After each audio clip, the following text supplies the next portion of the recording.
makes that count as lineage-like. But when it comes to these technological things, what counts as lineage seems to, on the one hand, be similarity of the things themselves, products, variance on the theme of what you learn from the parent. But is the product connected to the learning in the same sort of way that parents and offspring in biology are connected?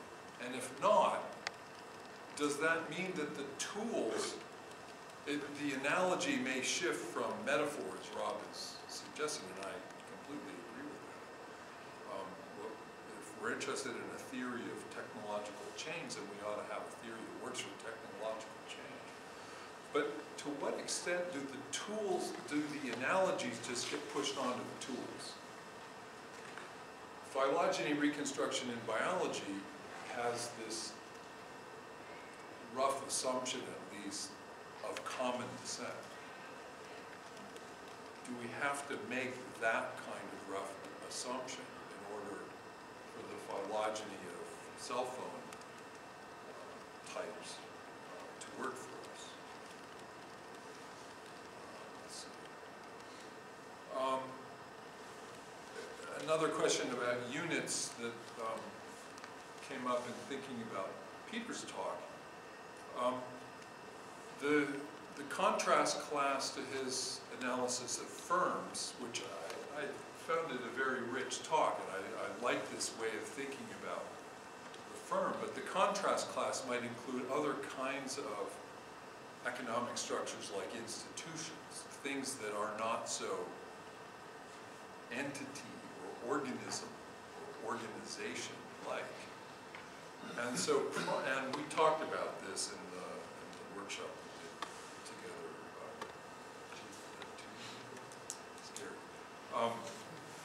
We might think about profit as something that translates into, that's analogous to fitness. But when it comes to thinking about universities, are ideas like, are they like profits? Or are they like market share? Or are they like the dyes that are being produced in these companies? So, trying to think about where you would recognize an analogy sufficient to then try to develop a tool to borrow from this rich theoretical tradition of biology is something I think bears some thought. So that's a kind of scattershot. I don't want to talk any longer. I've given you a lot of things that hopefully you already thought of, and I'd like to just open it up to your questions. And I want to, a tradition we have in my department is to give graduate students the first opportunity to ask a question. So in that spirit, I'll ask if any of the graduate students here want to stick their necks out. It's not an obligation, it's just an opportunity. But once you do it, it becomes a tradition.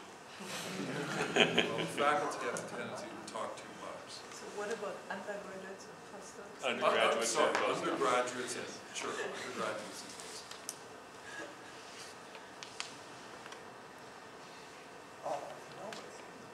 Well, I'm not an undergraduate or postdoc, but anyone? No space, go for it. So, I mean, something I struggle with is how we can use 3.5 billion years of life to inspire and understand and develop a model of technological innovation to sort of inspire maybe social change or innovation in the here and now. And you know, we have these tools, but there wasn't really a clear message. For people who are speaking, like to comment on their thoughts on that? Can you clarify just before they answer, what do you have in mind by a message? You know, a take-home message about what. Clearly, what you the lose evolution of innovation technology is or with has to be. small populations, and that's basic biology. There are tools to think about, rates of change of innovation over time. All of these will go into a grand theory of, new ideas, new innovations. But you want to, if you're trying to solve a global change, if you're trying to come up with a better solar panel, what do you tell a solar panel manufacturer? What sort of DARPA challenge do you create? Are there lessons from life and innovation broadly that can be translated into policy actions that will get us maybe where we want to go more efficiently? Yeah, I think I can do this a bit. So again, I think it's very important to keep the unit of analysis straight. The advice you would give an individual firm would be very different from the advice that you give a state government, a national government, or even if there were such a thing, a global government. Let me spell out why the advice would be different. From the point of view of the individual firm, you actually just care about you yourself and whether you're going to survive, right? And for the moment you put it up to a state makers, the moment you have a publisher firm, you don't care which one of them survives or fails. You just want, on the whole, that new technologies are born which are efficient and productive. So you don't care about failures. In terms of policy advices, from an evolutionary point of view, the notion that what the Europeans did in the 1970s to build a national champion, the same computing, and that national champion, because you're going to bundle demand, is going to then outcompete or compete with a population of firms in America who are all running different trials, most of which fail, that is not like it was. So you're trying to build in a variety-generating mechanism in order to assure that some of that new technologies which are competitive will actually come out of your arena. If you then bring it back to the firm, and that is one of the things where I connected to when I talk to business school students or CEOs, I said, look, you got to have within your firm variety generated, and you got to have a way where if somebody that gets it wrong, they're not being penalized for getting it wrong, because then people won't try again, right? I could go on, but same thing at the level of university, you can think about how you get variety generating. But basically, the basic notion is, if you don't build in variety into the trials, most likely new technologies are not going to emerge. So at a superficial level, absolutely. Yeah. At a more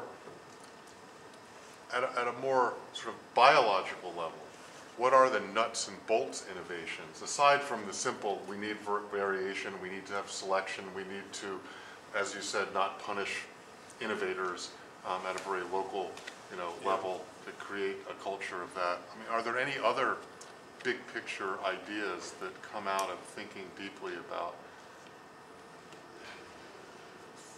Can I offer something here? Yeah. Which is just that one of the things I struggle with in thinking about these issues is the difference between thinking about evolution or evolutionary theory or a human theory of technological change is as a theory that explains, that might have predictive power, that might at some level allow us to understand better what's going on in the evolution of firms or nations or industries as innovation happens.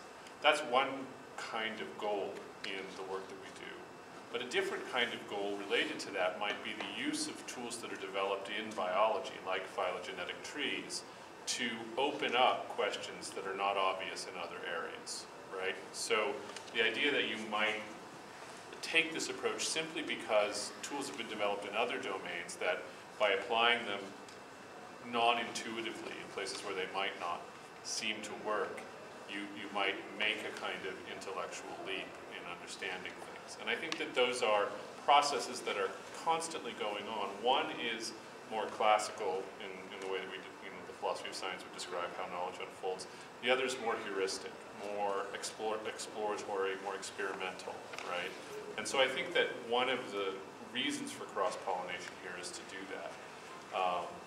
And that's maybe not as big picture as you're thinking. We're not solving global warming. But it is at least, I guess, a sort of take-home message for why think about it across these different dimensions. Bob, I took it that you're really offering explanations, but it's not a predictive theory at I all. don't think evolutionary biology is partly right sometimes, but mainly not. Because of the nature of our models and the nature of the complexity of the topics we're dealing with, we explain without predicting. I also think, I mean, I've got the floor. I think one of the sins of social science is premature policy relevant recommendations, and I think we're miles and miles and miles from, and I don't think we understand how the Inuit are able to accumulate the knowledge necessary to build a kayak, or my Fijian friends know about 420 species of fish on the reef, and they know which ones are poisonous and which ones aren't. They know when you harvest which. Just trying to understand how that works. We're way miles from that. And, you know, the modern world is so much more complicated that I despair thinking about trying to apply this to, people who apply it to economics. I admire their courage the same way I admire these guys that solo El Capitan, you know. It's brave, but maybe not that wise. Well, maybe a version of the same question to Mike. Yeah, I was, I guess, okay, just a quick response to Bob, though. You don't need to explain all of it, right? It's, if you come up with, if your model just captures some major pattern of variation in the data, it could be good enough to make some good policy, I think. I mean, we know all our models are Maybe. inadequate. But what Take your bet. so I mean, you're both discovering pattern in data, but I mean, I at least have the sense that that the mechanisms underlying these things are quite different looking. And so the question is, if you find similarity of pattern, say in the overall shape of radiation, biological radiation and a technological radiation, what should we make of that similarity of pattern if we believe that the mechanisms are different? So, if, because the tools, the questions that I ask are really, they really are a distance away from microevolutionary theory. I don't care about underlying genetics. As long as there are species, somehow we got species, then a lot of these questions that interest macroevolution can be addressed. And so I think that I think there is potential that the concept, that an innovation, that a biological innovation, and the subsequent dynamics that follow from species-like things once there is an innovation might be a general property of systems besides biological systems. And if that is the case,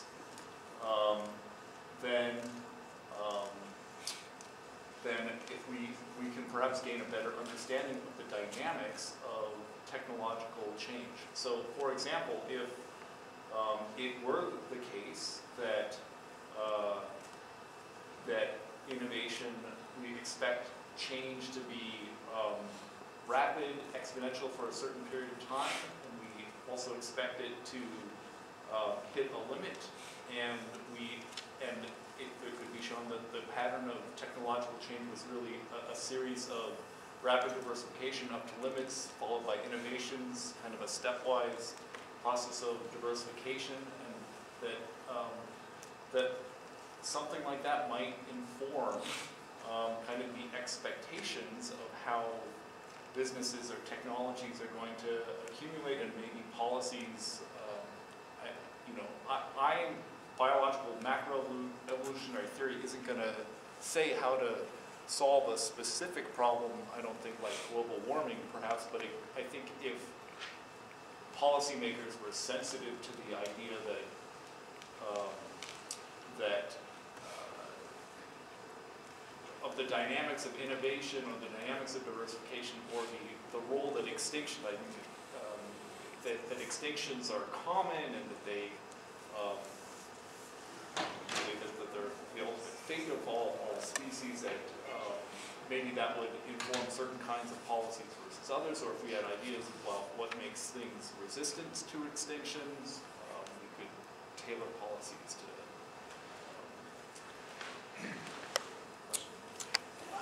reflect that. I'm still stuck back with the notion that smaller populations have less technological resources than larger populations.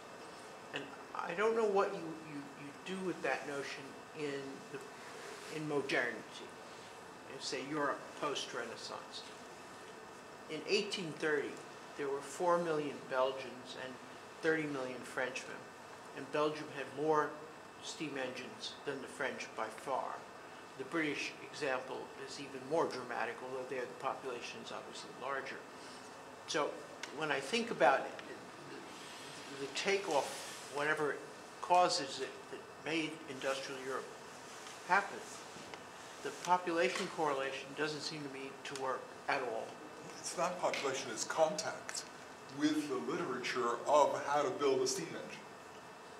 Yeah, but both are French speaking, they share a common border, they're both Catholic, they have access to the same literature. See, I think there's possibly a use for macroevolutionary thinking here, in the sense that, the kind of things that Rob admitted at the beginning, that he's only interested in things up to about 10,000 years ago, right? Yeah, So there's a question of being able to explain that as at one scale, and then there might be the kind of taxa level or family level or kingdom level changes in the evolution of technology or social learning generally that happen at different speeds in different times. So whatever the scientific and industrial revolutions are, however we describe those, they're clearly change of a different order than the previous 10,000 years, right? And so being able to develop a theory which captures that change in tempo seems to me to be something we don't have either in history or in evolution of technology or evolutionary biology. We have in evolutionary biology, but we don't. What can we learn from evolutionary biology, I think, to ask that kind of change of tempo question about history? If I could say just a couple of things about that. So first of all, the claim isn't that population size is the sole explanatory variable for changes in technological complexity. I mean, we picked an empirical case to eliminate all the other causes, so ecological factors, economic factors, all kinds of things. So for example, in North America, as you go farther north, holding population size completely constant, or as constant as you can statistically, the farther north you are, the more complex technologies you have.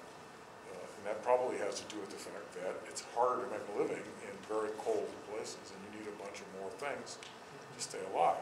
So there's those kinds of factors. The other thing I would say, and I don't know anything about steam engines in continental Europe, about steam engines at all hardly, but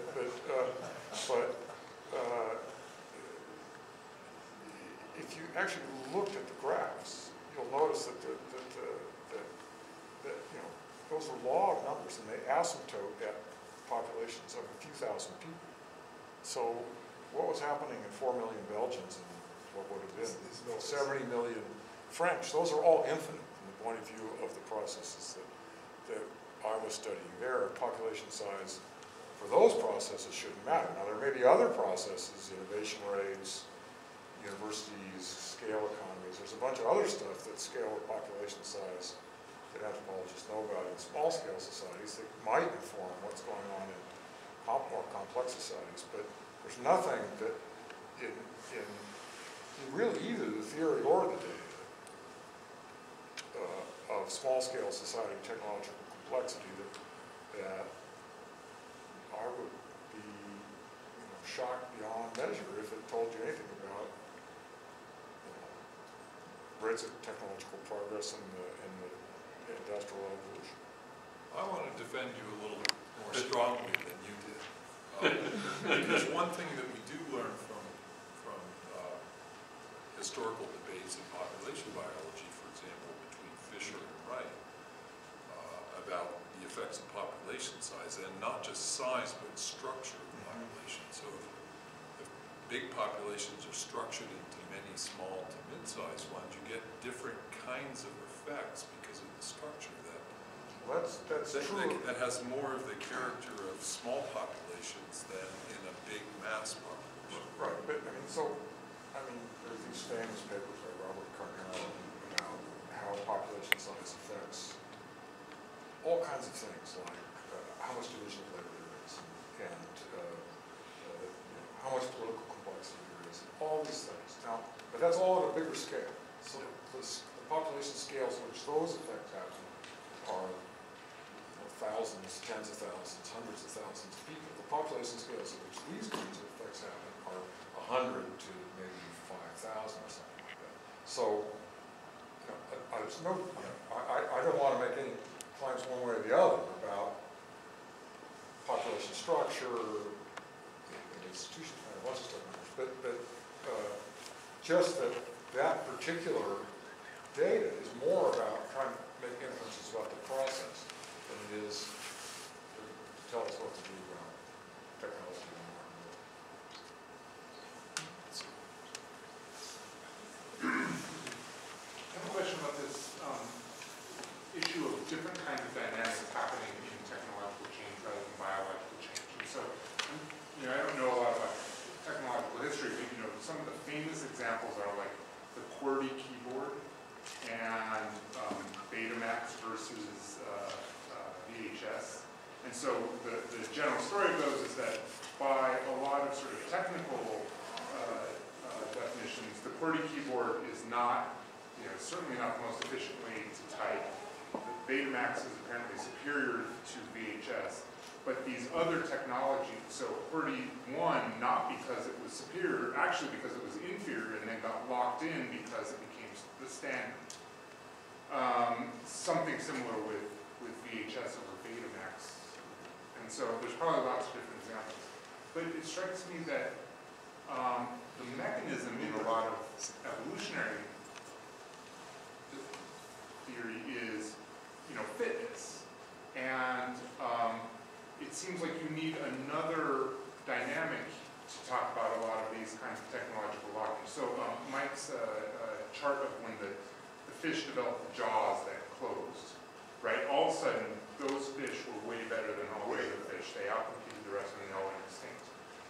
But that's not exactly what happened with the QWERTY keyboard, right? It was more that it became a standard that was locked in, and so fitness in some sense was that everyone knew how to use it, but it wasn't somehow superior in terms of the productivity of typers or other things. And so what I'm wondering is, either A, by jumping too quick to evolutionary theories, do we make mistakes about saying, oh, well, this must be the most fit by some definition, or do we then need some ancillary theory of what fitness is in a technological context that brings in these other dynamics that aren't about sort of pure productivity or pure... Well, from a biological standpoint, the fitness at the macroevolutionary scale, I never said the word fitness in my talk, right? No. And you can have dynamics at the population level that will lead to species that don't have good survivability at the macroevolutionary level. And so that's not, I don't see having to add anything additional to accommodate that kind of, those kinds of examples from my perspective. Lock-in is related to this idea of generative entrenchment. So Peter will say, since you brought it up. Yeah, so I actually know these examples quite well. So basically what happened was Paul David, in part of trying to argue against this view in economics that all the agents know everything perfectly and everything we see in the world is a perfect selection and optimal. So Paul David then came up with the QWERTY keyboard and in order to show there are actually technologies that are suboptimal and persist. And then two gentlemen, I think one person from the University of Texas, dug into the details. And I agree, both the Betamax and the QWERTY keyboard are not proofs that society has technologies which are completely inefficient but we cannot shift. I don't think that the evidence is there. The idea of path dependence, I think, is a lot stronger when you come to institutional structures where we as collectives have, with very different priorities, have to agree on a shift. So I think the notion of path dependence when it comes to political institutions is really powerful. When it comes to technologies, if it were so much better to switch to different keyboards, we would find a way to switch. And so I don't think the QWERTY keyboard and Betamax are true examples that in the world of technology we see very inefficient technologies persisting over long periods of time. I don't see the evidence. Yeah, I think the keyboard example that you brought up is kind of it's a lot like, Louder, please. sorry, the keyboard example, I think it's a lot like the idea of like fitness landscapes. So like one big question I think is like can species sort of traverse these fitness values, right? So if you imagine, and that's sort of like, the QWERTY keyboard is one peak, and a different kind of maybe superior keyboard is another peak, But there's a cost to transitioning from one to the other.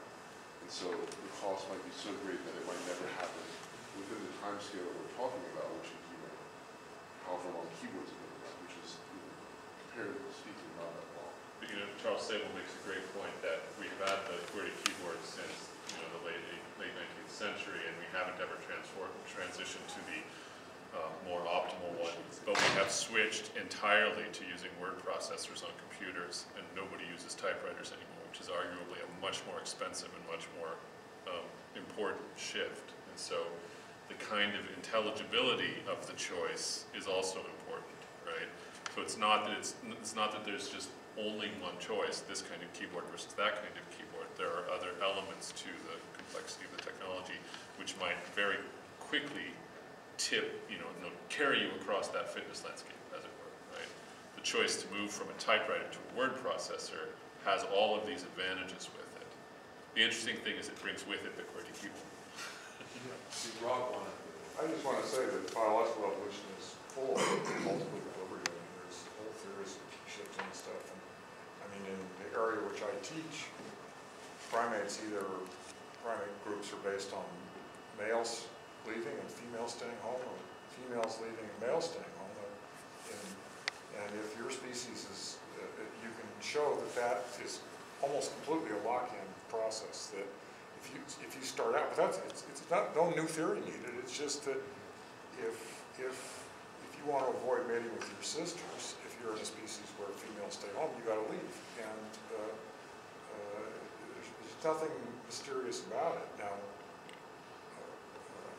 I think that the peak shifting processes seem to be pretty efficient because, some exceptions, you do get a lot of, traversing through the space of ultimate peaks. So this is also kind of finding part of skeptic. But the question is this. Do you feel applying the theory of evolution non-intuitively, as Mr. Kelty said, really leads to new results?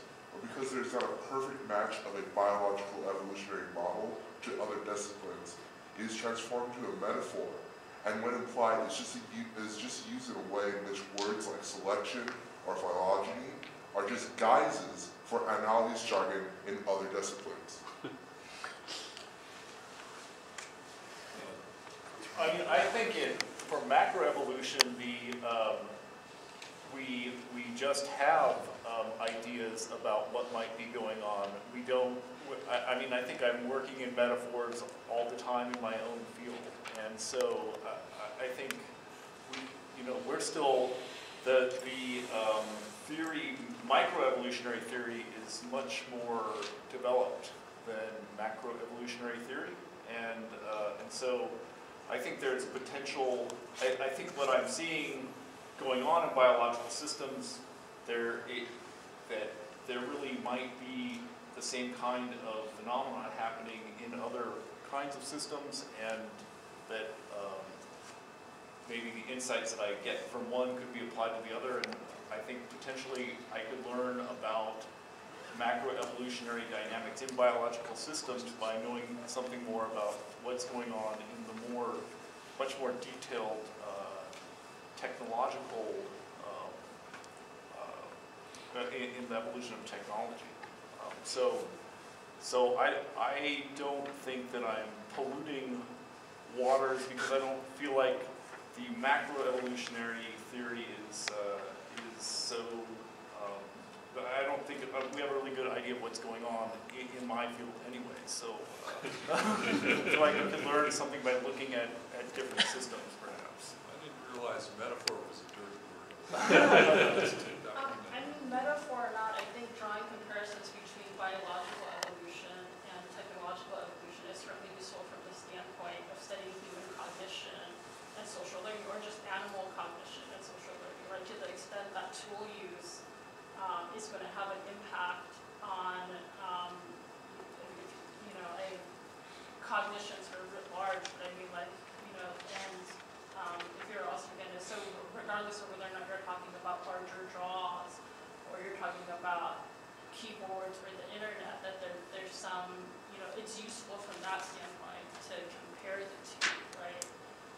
And I guess the question that I had for the speakers was whether or not, I think if you do read, whether you read Kevin Kelty or a lot of the people who are really pushing technology in the popular media, if there is really, if you're going to talk about sort of where we are in terms of evolutionary time, is there something fundamentally different about the modern technologies that are in use now, like the internet? If there's some shift that we can talk about, and a lot of people are talking about it in terms of a shift. I was wondering what people thought about that. Well, I would say that there aren't the kinds of that's an open question that could potentially be answered if I had lots of money and could generate data sets and measure some of these dynamics in systems to see if they are. I mean, it seems like it would be pretty straightforward to test whether the behavior of the modern technologies is different, if those dynamics are different than in other systems. I don't think the studies, the quantitative studies are out there. So it seems like something to be learned.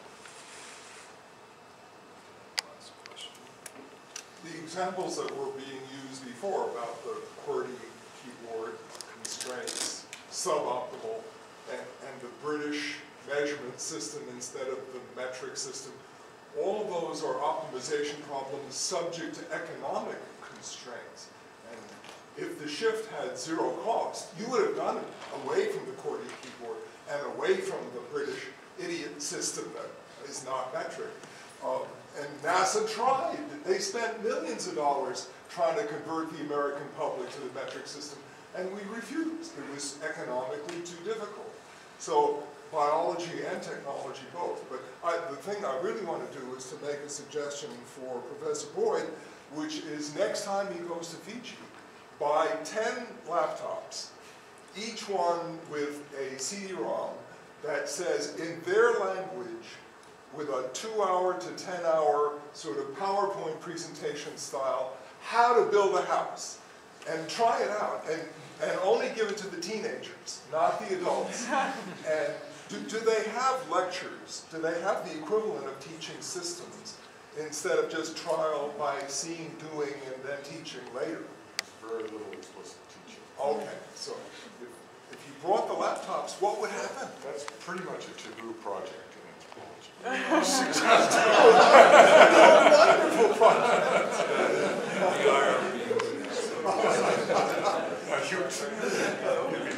I'm directed, right? It's the prime directive. Host. Yeah, I mean, we could take another question or two, but got an urgent one. I just kind of wanted to get a little bit more clarification on why transhumanist perspectives were kind of mocked in this circle. Whoa, I never mocked it. Well, Just in general, it seemed like it was laughable. Oh, like Ray Kurzweil, I love. so yeah, I apologize for mocking anyone's ideas. I don't mean to do that. Oh, but, no, it's interesting. But the point I was trying to make is that there is in fact a popular perception sort of produced through transhumanist and singularitarian thinking about what technological change is, how fast it's accelerating, and what it will do to us. And I don't think that that is coming from anyone in the university or anyone who works in cultural evolution or biological evolution. So the basis for truth claims about that is not coming from the university. And that's just a way of saying, okay, well, what is it and why is it so appealing as a way of thinking about the world? So the anthropologist in me wants to say, okay, lots of people believe this now. What does that mean for where we're headed and how our society is organized? And might we want to, in the university, this gets back to the policy question, yeah, we probably can't explain technological change. We probably can't, with these models, probably can't give a convincing, and we wouldn't want to rush to policy prescription. On the other hand, not saying anything leaves open a kind of void in the public discourse that's being filled by Ray Kurzweil, right? Whose explanations of technological change I don't buy for a minute, but lots of people do. Just to sort of bring up some I was probably dramatic right at the end. I was probably mocking in my talk. I just find I don't know that much about the movement. I just, my perspective on sort of micro and macro evolutionary patterns of diversity makes me really suspicious of sort of extrapolating rates, recent rates to deeper timescales. And so that it just doesn't make sense. There are many examples where you can get into trouble in my field where you think you know what's going on at some shallow scale, and it doesn't, the fossil record is just not borne out at deeper timescales in the tree of life. So. I thought that was really interesting and really applied to it, in a lot of respects, that there do have to be limits in their perspective is like, can be too small at times. Also, what we do know about human history is that if you plot GDP per capita across different regions for a very long period of time, and we estimate this, there seems to be, starting in 1500, in some parts of the world, GDP per capita figures have been shooting up, and they have been going up even more. And I think what we are seeing is that, and Margaret, I think, is no longer here, but she clearly wrote books about it, trying to explain the Industrial Revolution, why it occurred, when it occurred. Clearly, what seems to be going on is that once you have not one innovation, but a couple of innovations which have all, you can talk about it, which fertilize each other, suddenly you're getting new combinations are being possible that just proliferate, and that still is going on. Right? The number of different technologies coming into the world, which then can combine with other technologies in trying to do something, is still going up now. To maybe end on a somewhat sour note here, I thought earlier that this talk when I don't know if it was Mike or somebody said I cannot predict the future of the technology because of course until 20 years ago the big question was if we're going to have a nuclear war, maybe we're going to wipe out the entire human species and all the technologies are going to come, human technologies are going to come to an end. So with human history, it's always, a little bit hard to predict